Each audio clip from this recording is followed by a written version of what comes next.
Hello everyone and welcome to buy and build for the Magicka Dragon Knight for the Haunts of the Reach patch. Now this is like my third attempt at making this video because apparently always when I make a video something goes wrong. The first time I got zerged down whilst I was waiting to do it, and the second time I just talked like total crap. So anyway, this is the build. This is going to be the highest damaging by a blue mile of any of my MAGICKA builds. This build hits really hard. Super high damage. And it's got brilliant sustain as well, and it can basically perma-block. This build has it all. This is really definitely my strongest build so far. On any of the patches, this build is brutal. It's got everything it needs, basically. So, disclaimer, I have spent many weeks, at least a month prior to the patch, working on all of the bits for this build and really min-maxing it. And I can promise you that the way this build plays is just the way you want to have all of your bar, all of your sets, etc. It is min-maxed to the extreme. There is only one thing that I'll mention that you could interchange, entirely up to you. That's going to be, again, completely situational whether you want to do that. So, yeah, I'll leave that bit up to you. But pretty much everything is set in stone, definitely the best of what you can get. So, our stats, this is unbuffed stats, are as follows. 40k Magicka. Now, if we do run Mage Light, because that is without Mage Light, and in some situations you can afford to drop Deep Breath, you can afford to drop Talons, whatever you fancy dropping. If you do run Mage Light, we're going to be on 42.5k Magicka. Okay, that's really high. Our unbuffed spell damage then is 2.1k. That's also very high for heavy armor. We're in heavy armor as a DK. Generally, you're going to see way lower on that to sustain. And on top of that 2.1k spell damage, we also have the Burning Spellweave buff. So let's put it this way. When we are fully buffed, our spell damage is 3.8k. Our Magicka is 42.5k. As you can imagine, this hits high as hell. It really damages. Our health is 27k, stamina 17k, magic recovery unbuffed on 1.85k. Really high. Our crit is 32%, more than enough on that front. So, note that I am with the Vampirism, so I use that for the extra recovery, and I'm using the Mage Mundus. That Mage Mundus is really good this patch. A lot of people will say Apprentice is more damage. It is, but it's literally like 1 or 2% more damage, except you lose the Magicka to sustain with. So you definitely want to go Mage over Apprentice. It's way better in my opinion. Our food then is the Witch Mother food, so we're using that for recovery. Now people will wonder how I get the stamina and all. I'll go over that stuff in a sec. So that's how we get the stamina with the Witch Mother food to maintain that high recovery pool. Our sets then. So we are using on the monster set one Doma House. This is bread and butter. This is so sexy. It's unbelievable. I will use this on a few builds this patch. Stamina and Magicka. One piece. That's so good. It's not even realistic. The two piece on this is total arse. You're not going to touch the two piece with a barge pole. If the one piece ever gets nerfed, it's going to be the most useless set in the game. So don't even bother. The two piece doesn't exist in anyone's eyes. It sucks. Okay? Just keep that in mind. With them running one Choke Fawn, I have played a lot, whether I like a damaging set, a Magicka set, all sorts here. You can change it, alright? If you like to run Bloodspawn, if you like to run Score, you can run that. I've tried all of these setups, and I really like this 1-1 setup this patch. This is one of the first patches, in fact, it would be the first patch where I've gone 1-1 on a DK. Because this build just has so much damage. You don't need Scoria. It's got so much sustain, you don't need Bloodspawn. You simply don't need it, so you could take outright stats, in my opinion, and I like this sort of setup. It works really good for me. But yeah, change it as you like. You don't have to run what I run, of course.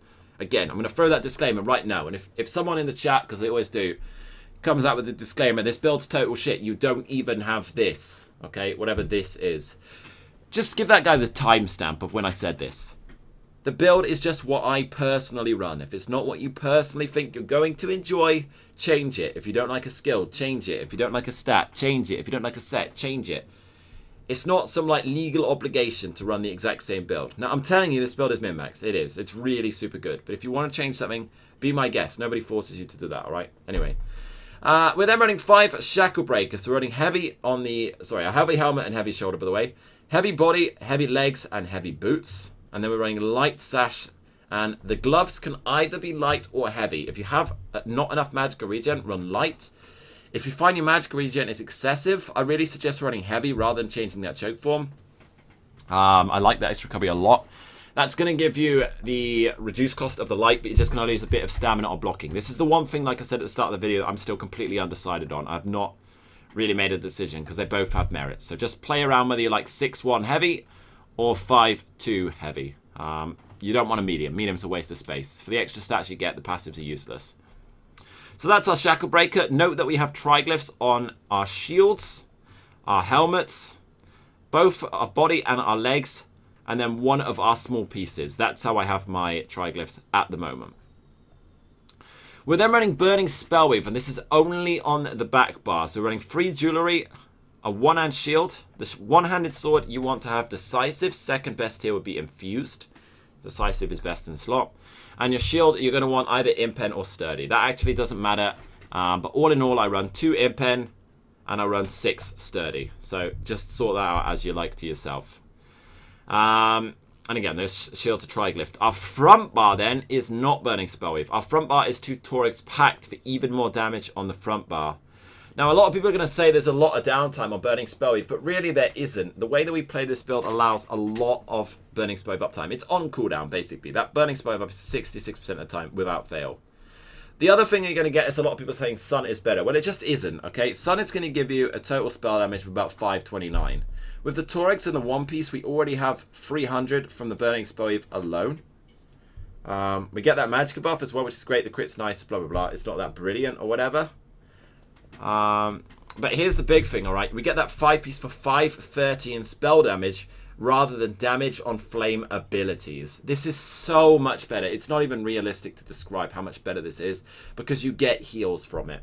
It increases the heal of your Dragon Blood and Deep Breath, and that is just something that is so huge for the playstyle of a DK. Way too many people stack outside of heals and they get these shitty heals, and it's just not fun, basically. So I really suggest going this way. Again, you don't have to run it each their own, but I really think this build plays good. Our front bar trait then is Nern on the weapon. I believe that works best for this patch on this build. That's not always the case, but in this build our damage is high. Like I said in my trait video, I think Nernhoned suits that situation. So we run Nernhoned on there. And our glyphs on the weapons then are weapon damage on the front bar.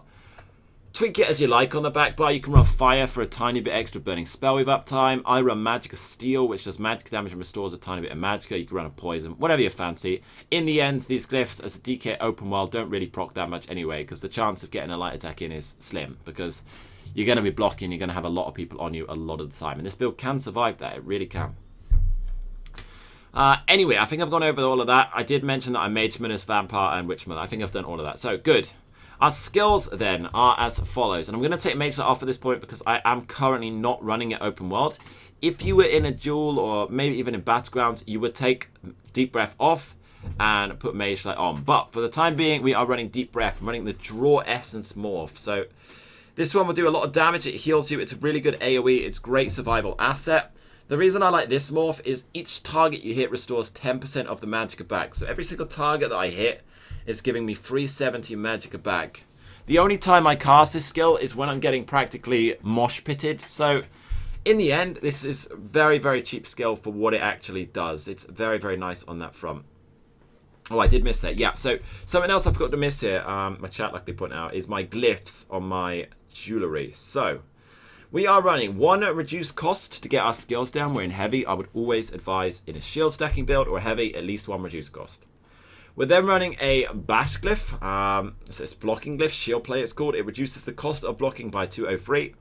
Bread and butter. I'm sorry, but you have to run that on a DK. It's so good. This glyph is incredibly good. It's so strong. It's worth about 5 sturdy, maybe 4.5 sturdy.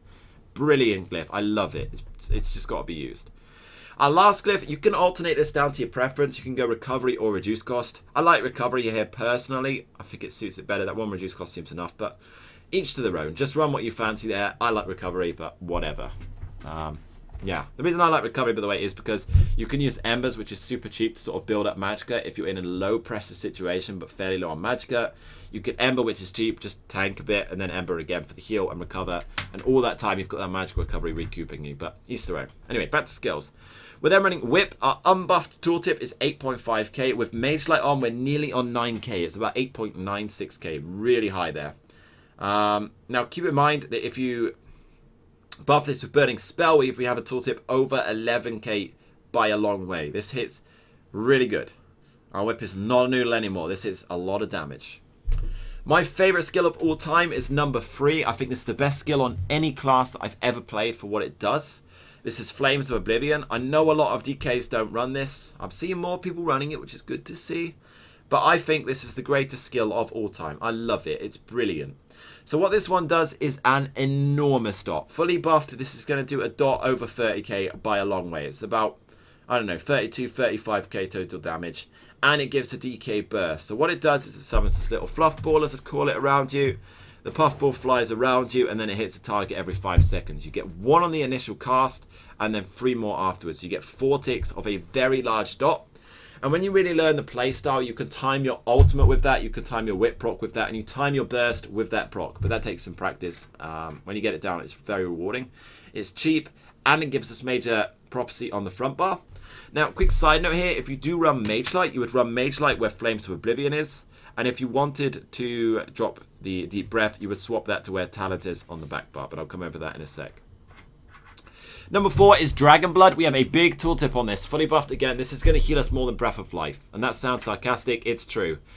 I don't know if I could get an example of this. Maybe while I explain the rest of the build, I can leave Cyrodiil. Alex, do you mind coming to Alakir real fast, the dueling spot, so I can show this Dragon Blood? Okay, or anyone else in the stream. So I'll show you exactly how high I can hit on that heal in a sec if I do crit. It hits really good healing. Very, very nice when you're buffed up, and you are buffed up most of the time. And by the way, when you're in an XV1 situation, so you're against multiple people, your burning smoke uptime is even better. So that's another thing worth saying. Number 5 then, finally, the last one on this front bar is Structured Entropy. We go for the max health morph. The reason we go for this is it gives us that extra health to scale our Dragon Blood slightly stronger on the front bar. So I do like having that for the extra healing, and it gives us major sorcery, and it gives us extra magicka to again increase that healing even more. It just works really, really good. You will notice, again, I did talk about this in my last video, I have moved everything that has a heal or base damage on the first cast to the front bar. The reason we want that is that this is the bar where our damage is best, right? A lot of people run Dragon Blood, Deep Breath on the back bar and things, and that actually mathematically doesn't make sense. It takes a while to get used to this setup, but it is really, really, really worth it. Our ultimate then is Leap. I like this for the burst. It's very good ulti. I like a lot about this ulti. I don't know, I just think it's brilliant personally, so yeah. And again, that's scaling the damage shield on the max health, so again, our entropy is benefiting the shield size on this. Back bar then is Burning Embers. This is a big heal, big dot, bread and butter. If you're not running it, I don't know what you're doing with your life. Number 2, and I'm going to get some criticism for this. Again, customize this as you like. You don't have to copy the build. I have started using Stone Giant over Fossilize. So there are advantages and disadvantages to this skill. And long and short of it is, I think that the advantages outweigh the disadvantages at this point. So big advantage, it's a hard CC. It puts them on the floor, they have to break it. You can't break it for them. So if they don't break that, they're fucked. They're dead. They're history. They have no chance of living that. I really like that about the skill. It also hits really hard. It's cheaper. But the big reason that I like this is because we are not running Igneous Shield in this build, because I personally don't deem it worthy in this patch. Because we're not running Igneous Shield in this build, we have now a way to get stamina spam back. And you can do that with Fossilize. But the thing about Stone Giant is the range is huge. 41 meters. Let's put it this way. I could fire this to the back wall of that keep without a problem. No issue at all. So you can spam from a range where your opponents are not going to be able to target you, and it allows you to trade that magic with stamina. So what I mean by spam is, if you don't know the DK class, Helping Hands. When you cast an Heaven Heart ability, you restore stamina. So if I'm low stamina, move out of range, spam that shit, get some stam back if you need. You're better off just using it in your weave carefully, but each to their own. Number 3, another skill swap here compared to the previous builds, and this is one, again, some people might not like. And again, on number 2, by the way, if you want Fossilize, use it. It's up to you. Fossilize has its merit. Fossilize does obviously really help against a blocking target. Overall, I prefer Stone Giant in this patch. But, like, against a blocking target without Fossilize, you will struggle to kill them, I would say. It's not like a temporary block. We're talking a permanent block build, okay? It is very hard to kill them. You can still do it. It's just more challenging. This build has the option of being able to do it just because the damage is so high, you can bleed them out. But yeah, each to their own on that. So as I was saying, number 3, another skill swap. And this is not the damage morph of Talons. This is Choking Talons, which now is magic damage. So now it's actually worth using on a damage perspective. It is obviously less damage than Burning Talons. Anyone who thinks that's more damage is a fool. It doesn't have the dot, it's the same base damage. So obviously it's less damage. However, this has the greatest debuff in the whole game, in my opinion, which is Minor Maim. Reduce the damage by 15% for 7 seconds, and it's AoE. So when you got the mosh pit on you, when that Zerg, and there's always the Zerg these days, let's be realistic, is on you. They're all piling in. Choke Fawn is cast. Those guys are Minor Maims. You're taking 15% less damage from that Zerg. Realistically, you've probably got 15 people on you at this point in time. So one of those guys, his damage is fully negated in average, alright? You're lowering the amount of damage you're taking. It really helps your survivability. I love this skill. It's very, very good. I wouldn't even run Talons in the other morph. This patch, I would run Mage Knight instead of it. I really have got used to that playstyle. But in the case of this Talons, different story. The other thing is, this allows you to whip proc in situations where your Stone Fist can't get them on the floor. So if you are against a perma blocker and you're struggling to heal up, which you shouldn't be with a Dragon Blood this good, but whatever, because you can't get a whip proc, you now have Talons to do that. So that sorts that problem. Number 4, and this is a very important skill for the build, is Engulfing Flames. We're running a high damage build. It increases your damage by 10%. Lo and behold, it's worth running automatically because you've got huge damage. It's a big dot. It's also got its own base dot, which is also a very good dot. It's a lot of damage. But the biggest reason to run this is because it is an AoE fire ability. So again, when I've got Central Mosh Pit, we're going to imagine these mages are the pre-Zerg. And behind them, there's probably another 80 people. But whatever. They're pouring in. They're excited. They've seen a solo player. Destro ults at the ready. They're in TS. Proxy, 3, 2, 1 now, etc. They're swarming in. I can cast Flames Breath. I've just hit like 8 targets with that shit. 5 targets, whatever it is.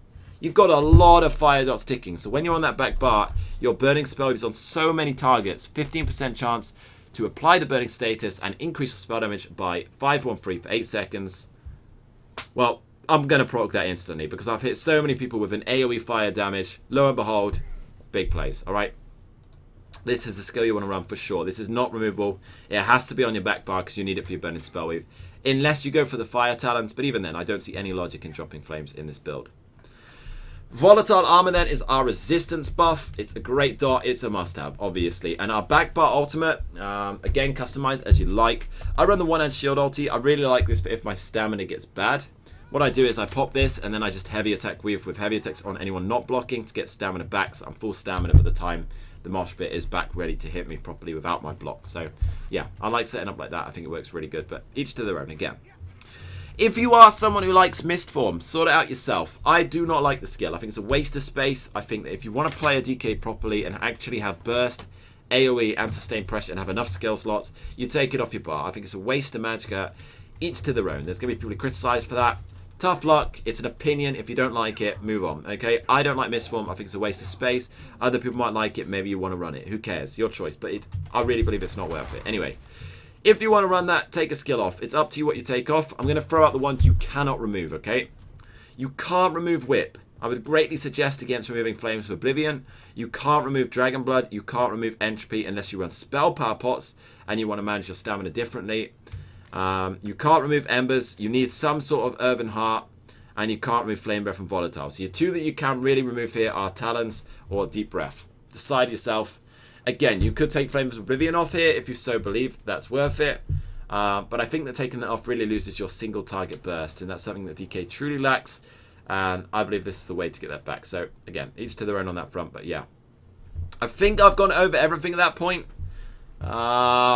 I know I'm going to get some criticism, I always do, but there you go. The crit resist, by the way, is 1.7k, so our crit resist is great. I haven't gone over everything. I need to explain my CP. I knew there was something I missed. So, CP on the green tree, and again, this is as close to perfection as I have got this. I'm running 61 in Warlord, so after 56, this doesn't scale very good, but this is a very useful tree. We're trying to save our stamina as much as possible in every situation, so getting CC'd is one of the bigger costs of stamina. I like stacking into Warlord for the stamina save. Bashing Focus, I run this for when we are interrupting. I also, when very aggressive, we bash. We run 14 in there, scales good. Next tree, running 49 in Arcanist. Any more than that scales horrifically. It's just not worth it. 7 in Tenacity for the heavy attacks. It doesn't scale great, but it does give us that good game for a few points. So I do run 7 there. 28 in tumbling. Again, this whole green tree is centered around saving stamina. That is the only reason for this. Save the stamina, save the stats. It's a great way of saving your resource, and I think that's the biggest use of this. And then exactly the same, 61 in block cost to reduce the cost of that block to save yourself stamina there.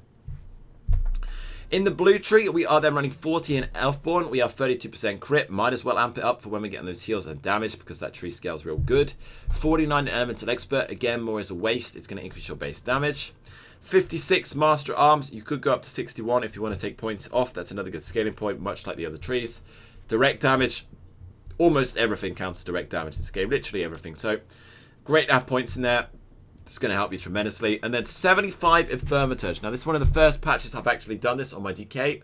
I believe with the way that the CP now scales and the fact that Thaumaturge scales very good as a tree, the Exploit passive is probably worth it. So I personally commit to going for this passive here, as well as getting the extra dot damage. Increase your damage done against off-balance enemies by 10%. So that's anyone who's rooted, anyone hit by your fist, etc. There's a lot of time where that's proccing. So I do like that at the moment. Again, customize as you like. If you don't like it, switch away. 56 in Ironclad to reduce that direct attack damage. 34 in Resistance to up our crit resist to compensate for Sturdy. I haven't run this in previous patches. I've started to get into this a little bit. 56 in Fixed Skin. This tree scales way better than Hardy and Elemental Expert. It's a lot of save, so 56 to reduce those dot damage. Big damage save there. 37 Hardy and Elemental Defender for your base resistances. And I have taken points out of Quick Recovery and Blessed because it's just not worth it. So, there you go. That is the build. I think I've covered everything. I'm sure I missed something. I always do. So, if you do have anything you want to ask, be my guest and ask. So, the next build I'll be working on will be the Stam Nightblade. I'm going to throw this disclaimer out quick and hit the like button if you are interested in this. Please do. It will help my motivation a lot. I want to make something different. I'm bored of running a typical Stam Nightblade. I always have been. I don't like Stam Nightblade. It's just a repetitive class in my opinion. I'm going to be running a werewolf. So if you do want to see that werewolf, please hit the like button. It will motivate me a lot. If you are new, hit the sub button, etc. Good luck with the build. Again, Venice Spellway Farm does hurt, but the rest of it is easy enough to get. Dormer House is from the new